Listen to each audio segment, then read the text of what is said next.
You ask Tiger to solve. This deals with linear equations with one unknown. The final result is x equals -1.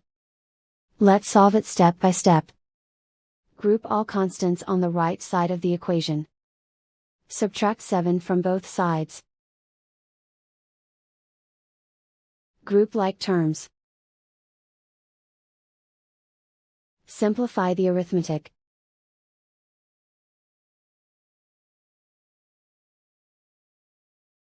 Isolate the x. Divide both sides by -5. Cancel out the negatives. Simplify the fraction. Move the negative sign from the denominator to the numerator. Simplify the fraction. And so the final result is x equals -1.